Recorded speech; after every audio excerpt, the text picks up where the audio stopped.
soir, pour ceux qui auraient cela à cœur, on aimerait continuer à faire un peu de décoration, et juste donner un petit coup de main à cet égard-là. Donc, on va écourter les autres éléments de la réunion. On va quand même avoir un message de la parole de Dieu, puis un temps de prière, puis ensuite on va descendre en bas pour installer les tables, puis commencer à se préparer pour dimanche. Continuer à prier pour cela. J'ai parlé avec Gabriel et son épouse Pascal aussi. Ils ont bien hâte de venir. Ils vont être avec une jeune pianiste, Camille.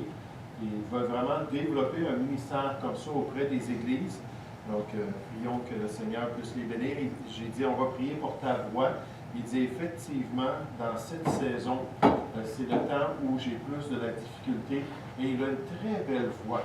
Et son épouse aussi, elle a une assez bonne voix, mais c'est lui qu'on a entendu à la conférence.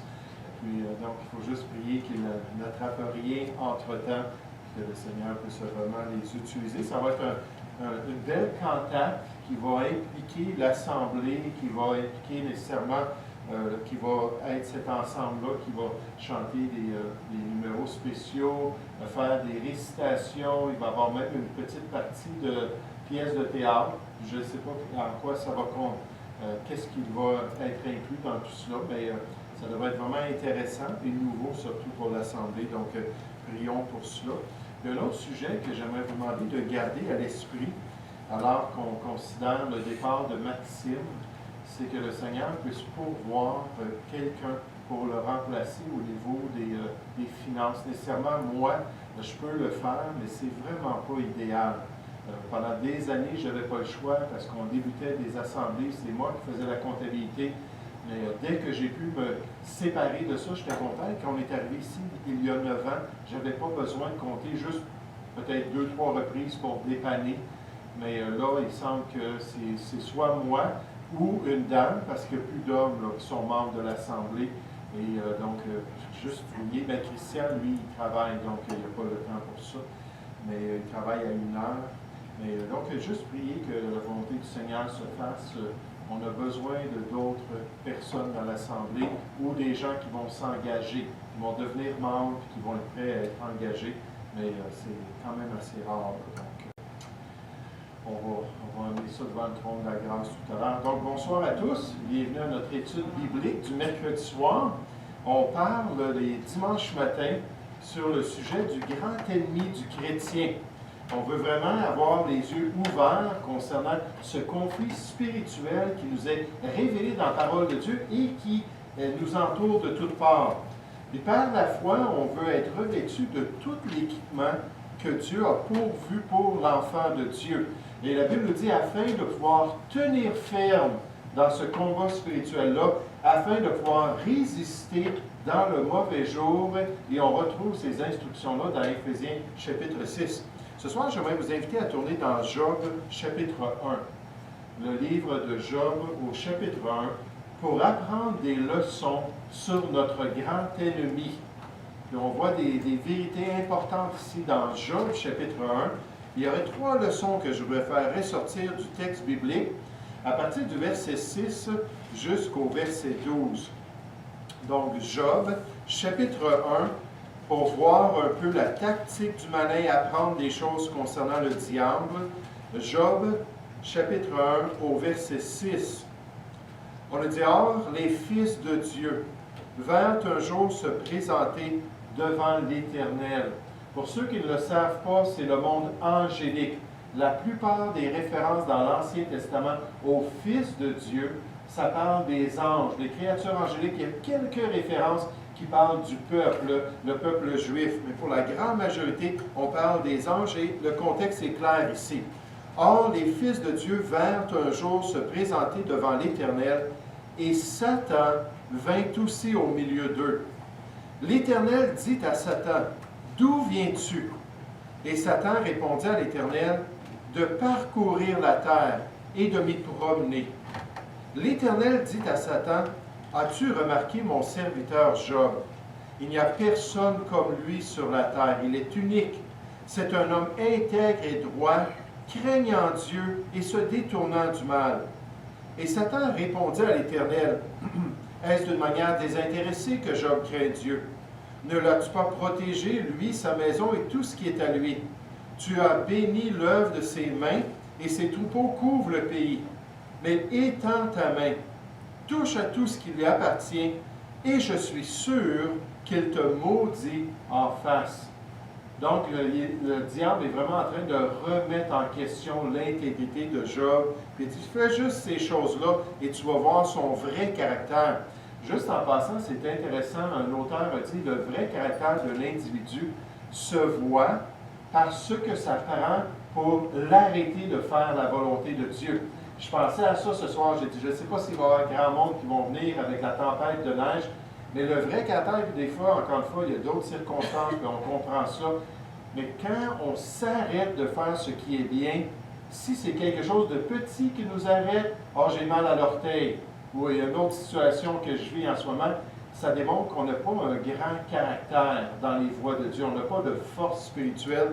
Mais si c'est ce qu'il est en train de dire, écoute, fais juste faire ceci, puis j'en suis sûr qu'il va te maudire en face, là on va voir son vrai caractère. Verset 12, l'Éternel dit à Satan, « Voici tout ce qui lui appartient, je te le livre, seulement ne porte pas la main sur lui, lui personnellement, laisse-le. » Et Satan se retira de devant la face de l'Éternel. Donc on a des leçons ici pour nous aider à comprendre encore les ruses du malin, ses tactiques, ses desseins. La première leçon que j'aimerais qu'on puisse retenir, c'est que le malin a accès à la présence de Dieu. Le malin a accès à la présence de Dieu avant sa chute. C'était un chérubin protecteur qui était autour du trône de Dieu, qui était là pour louer le Seigneur, qui était là pour honorer la personne de Dieu. On nous dit qu'il mettait le sceau à la perfection de l'œuvre de Dieu. Il était toujours dans la présence, mais même après sa chute, et c'est très surprenant, sachant que Dieu n'aime pas le méchant, mais il laisse à Satan cet accès-là à sa présence. Le malin côtoie la personne du Très-Haut. Et ce sera seulement durant la tribulation qu'il ne pourra plus voyager jusqu'à la gloire des cieux. Dans Apocalypse 12, au verset 8, on nous dit, « Ils, en parlant du diable et de ses armées angéliques, ils ne furent pas les plus forts contre les bons anges. Et leur place ne fut plus trouvée dans le ciel. Satan fut précipité sur la terre. » Puis quand Dieu va dire, « OK, tu n'as plus le droit de venir dans ma présence, tu n'as plus le droit de venir accuser les croyants, parce que le texte d'Apocalypse chapitre 12 nous révèle que c'est une chose qu'il fait. Il est l'accusateur, il est réellement Satan dans toutes ses couleurs. Il est là pour accuser les croyants devant Dieu. Mais quand il va voir ça, il va être dans une grande colère. Et la Bible nous dit pourquoi, sachant qu'il a peu de temps. Il n'aura pas beaucoup de temps. Au verset 14 d'Apocalypse 12, on nous dit combien de temps? Un temps, des temps et la moitié des temps. Si vous vous rappelez de cette expression-là, ça parle de 3 ans et demi. Donc, à la moitié de la tribulation, quand la grande tribulation va débuter, Dieu va dire, « OK, je ne te veux plus ici. Il va-t'en sur la terre avec tes démons, puis là, je te laisse 3 ans et demi pour faire tes méfaits sur la terre. » Mais à l'époque de Job et de nos jours, le diable, le malin, a toujours accès à la gloire de Dieu. Regardez dans notre passage au verset 6. On nous dit, « Or, les fils de Dieu vinrent un jour se présenter devant l'Éternel, et Satan vint aussi au milieu d'eux. » Et là, il était présent pour accuser un grand serviteur de Dieu. Il était présent pour exciter Dieu à agir contre Job. Il continuait à faire ce méfait-là, comme il va le faire à travers l'histoire, jusqu'au milieu de la tribulation. Ça, c'est la première leçon qu'on doit retenir, cette réalité-là de la présence de Dieu. La deuxième leçon, c'est que le malin doit faire un rapport de ses activités à Dieu. Le malin doit faire un rapport. Il est sous la supervision du Seigneur. Il doit se soumettre à ses règles. Il est redevable au Très-Haut. Et la souveraineté de Dieu sur notre grand adversaire est évidente ici dans notre passage. Regardez au verset 6. On nous dit, « Or, les fils de Dieu vinrent un jour se présenter devant l'Éternel, et Satan vint aussi au milieu d'eux. L'Éternel dit à Satan, « D'où viens-tu? » Et Satan répondit à l'Éternel de parcourir la terre et de m'y promener. Et Pierre nous révèle comme un lion rugissant. Il ne le dit pas ici, puis il ne le manifeste pas, mais on le sait sa nature, on le sait qu'il est destructeur, comme un lion rugissant, un meurtrier dès le commencement, qui se promène sur la terre pour pouvoir détruire l'œuvre de Dieu, pour pouvoir détruire les serviteurs de Dieu. Regardez avec moi dans le psaume 46. Alors que Dieu parle aux saints dans l'Ancienne Alliance, alors qu'il révèle aux croyants comment est-ce qu'il est souverain sur toutes choses, même lorsque les océans se mettent à s'abattre sur leur vie, même lorsqu'il y a des tremblements de terre, même lorsqu'il y a toutes sortes de calamités que le croyant peut expérimenter. On le dit au verset 11, « Arrêtez et sachez que je suis Dieu. Je domine sur les nations, je domine sur la terre, et on a pu rajouter ici, et je domine sur Satan. Je suis au contrôle de toutes choses. Je suis souverain sur tout ce que vous pouvez expérimenter dans votre vie. » Donc la leçon numéro 1, cet accès-là dans la présence de Dieu. La leçon numéro 2, c'est que Satan est redevable au Seigneur. Et la leçon numéro 3, je pense, c'est la plus encourageante, c'est que le malin fait seulement ce que Dieu lui demande de faire. Le malin fait seulement ce que Dieu lui commande de faire. Il accomplit seulement ses plans et sa volonté au Seigneur. Il ne peut rien faire de plus ou de pire que ce que le Seigneur ordonne. Il est une marionnette spirituelle soumise au décret du Très-Haut. En disant ça, une marionnette, ce n'est pas du tout méprisant ce que je veux dire. Mais il est vraiment en train d'accomplir tout ce que Dieu lui permet d'accomplir. Regardez au verset 8 de notre texte. On a dit, « L'Éternel dit à Satan, « As-tu remarqué mon serviteur Job? Il n'y a personne comme lui sur la terre. C'est un homme intègre et droit, craignant Dieu et se détournant du mal. » Satan répondit à l'Éternel, « Est-ce d'une manière désintéressée que Job craint Dieu? Ne l'as-tu pas protégé, lui, sa maison et tout ce qui est à lui? Tu as béni l'œuvre de ses mains, et ses troupeaux couvrent le pays. Mais étends ta main, touche à tout ce qui lui appartient, et je suis sûr qu'il te maudit en face. » Puis remarquez le verset 12. L'Éternel dit à Satan, « Voici tout ce qui lui appartient, je te le livre. Seulement voici la limite, les bornes de tes agissements. Ne porte pas la main sur lui. » Et Satan se retira de devant la face de l'Éternel. Et là, on a l'accomplissement dans les versets 13 jusqu'au verset 22, où on voit que c'est exactement ça. Il a touché à sa famille, il a touché à ses biens, il a touché à ses serviteurs, mais il n'a pas touché du tout à Job lui-même. Parce que Dieu lui a dit, non, tu ne peux pas aller plus loin que ça. Garde ta pensée, Anne, ou écris-la, s'il te plaît. On a presque terminé. Mais regardez le chapitre 2. Le chapitre 2, encore une fois, on a le même scénario. Or, les fils de Dieu vinrent un jour se présenter devant l'Éternel, et Satan vint aussi au milieu d'eux se présenter devant l'Éternel. L'Éternel dit à Satan, « D'où viens-tu? » Et Satan répondit à l'Éternel, « De parcourir la terre et de m'y promener. » L'Éternel dit à Satan, « As-tu remarqué mon serviteur Job? Il n'y a personne comme lui sur la terre. C'est un homme intègre et droit, craignant Dieu et se détournant du mal. Il demeure ferme dans son intégrité, et tu m'excites à le perdre sans motif. » Et Satan répondit à l'Éternel, « Peau pour peau. Tout ce que possède un homme, il le donne pour sa vie.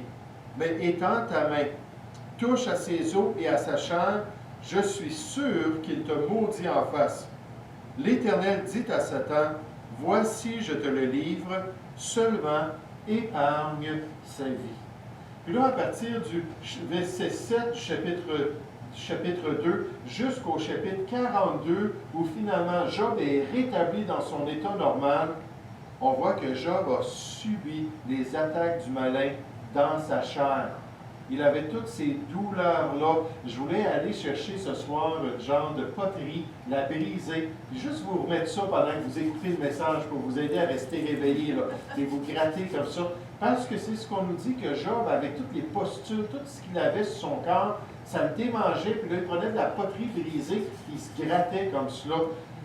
Et Dieu a permis que Satan touche à son corps. Il a dit, sauf, tu ne lui enlèveras pas la vie. Je ne te l'ai pas livré pour la destruction de sa chair. Là. Tu vas conserver sa vie. La destruction de sa chair. Oui, physiquement, mais pas ultimement.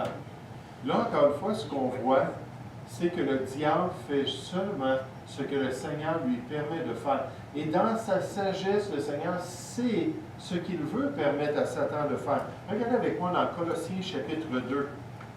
Colossiens chapitre 2.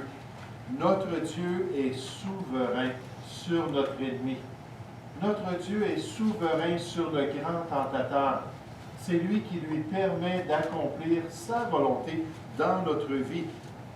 Dans Colossiens, on le dit concernant le Seigneur Jésus, dans le chapitre 2 et au verset 10, on nous dit, vous avez tout pleinement en lui.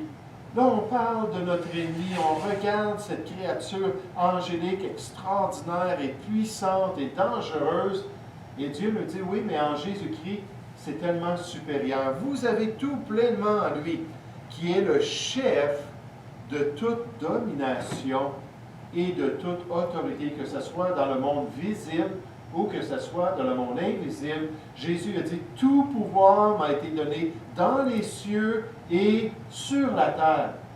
Et il domine sur tout. Donc le diable en ce moment a le privilège de pouvoir s'approcher de l'être le plus pur et le plus extraordinaire de l'univers, mais un jour ça va cesser.